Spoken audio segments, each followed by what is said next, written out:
Hi, kindergartners. Today we are going to read a story that is based on a real person's life. And her name is Jane Goodall. And she is a scientist who um, studied chimpanzees. So I would like for us to enjoy this true story called The Watcher, Jane Goodall's Life with the Chimps. The Watcher. Jane, where are you? Jane, can you hear me? Everyone had been searching for Jane for hours and hours, looking for little Valerie Jane Goodall. Then from the hen house, Jane came running to her mother, shouting, I know how an egg comes out. At 5 years old, Jane was already a watcher. She's observing.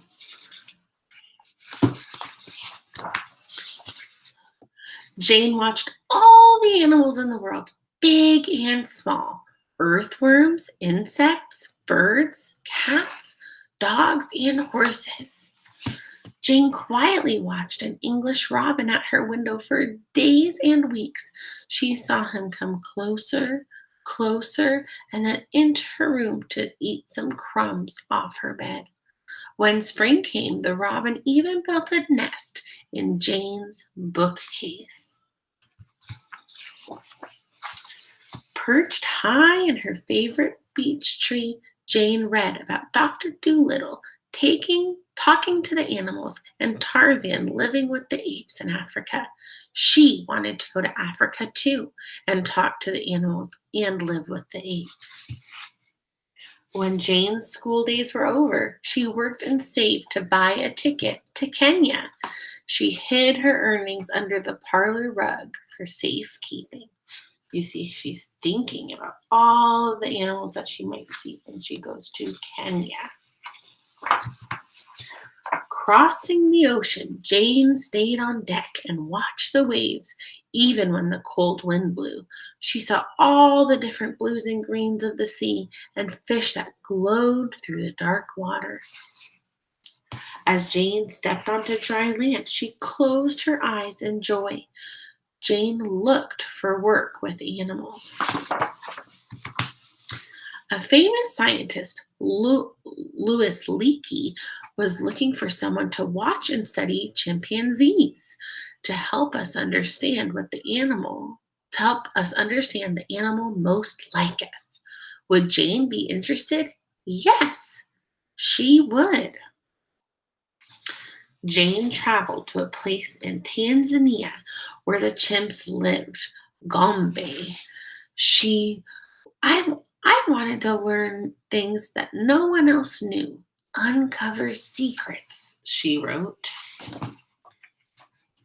She set up camp far away from any human dwelling. That first night, Jane lay awake, listening to new sounds. The croak of a frog, the hum of crickets, the laugh of a hyena, the hoot of an owl. And looking up at the stars, she knew she was home. At dawn, Jane walked into the forest. Up high, she found a peak to watch from. Every day she climbed to the peak to look for the chimps. But though she could hear their pant-hoot calls to one another, she didn't see them. Do you see any chimps?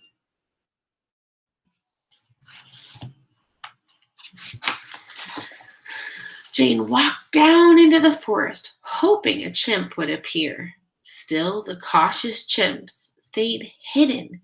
Secretly, they watched Jane. When will I see a chimp? She wondered.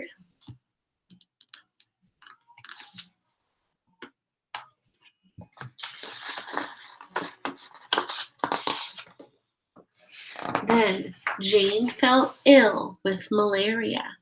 Laying in her tent, Burning with fever, she almost lost hope. But when the fever left her body, she tried again to get close to the chimps. More weeks and months passed till one day the chimps let Jane see them. She stayed in the background, never hid, acted uninterested, and quietly watched.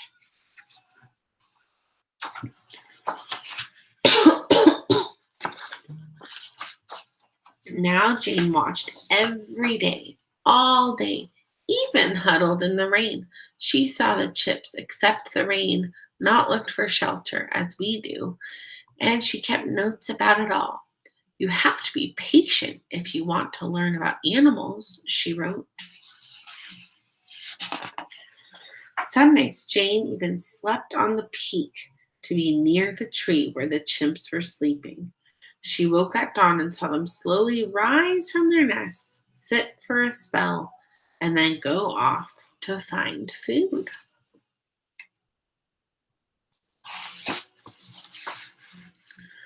Jane named the chimps. To her, each one was different, just like us. A gray-bearded chimp was the first to approach Jane. She named him David Graybeard. David Graybeard he has taken bananas from my hand so gently, no snatching, she wrote. David Graybeard let Jane come close. She watched him shape a stick into a tool to dig for termites. Before this, nobody knew that wild animals made tools. She watched David Graybeard eat meat. Before this, everybody thought that chimps only ate plants. So, my friends, Jane is discovering new things about chimpanzees by researching, watching, and studying them and being a scientist. And because David Graybeard trusted Jane, now the other chimps let Jane come close too. Chimps all around me, what a day. Chimps near, chimps far, old men, young men, ladies, children, babies, teenagers, the lot, she wrote. Jane watched the chimps when they were happy. She saw them hold hands and hug and kiss and laugh just like us. Jane watched the chimps when they were angry or scared and their hair stood on end. She saw them swagger and throw tantrums and kept out of the way.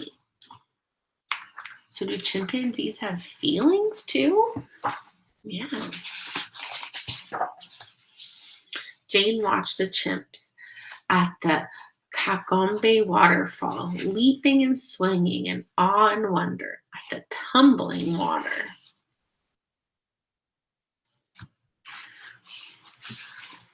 At night, after a supper of beans and tomatoes and onions, Jane listened to Mozart and Bach.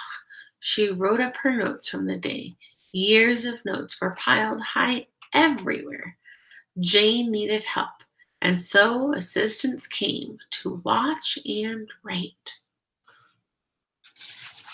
One day, Jane sadly left Gombe. All across Africa, forests were being cut down, and the chimps were losing their homes.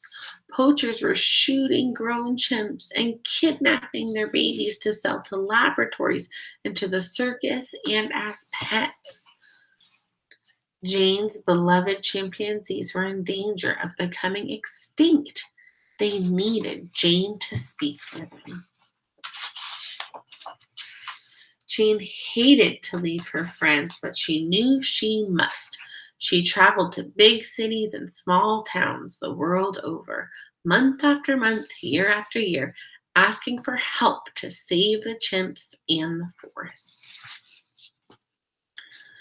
Jane returned to the forests of Gombe whenever she could. She climbed up to the peak calling, "Hello," to the streams and hills and trees.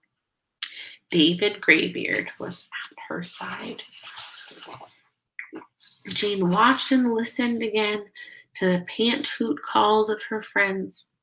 And when she went back to civilization to speak out for the chimps, Jane carried with her the peace of the forest.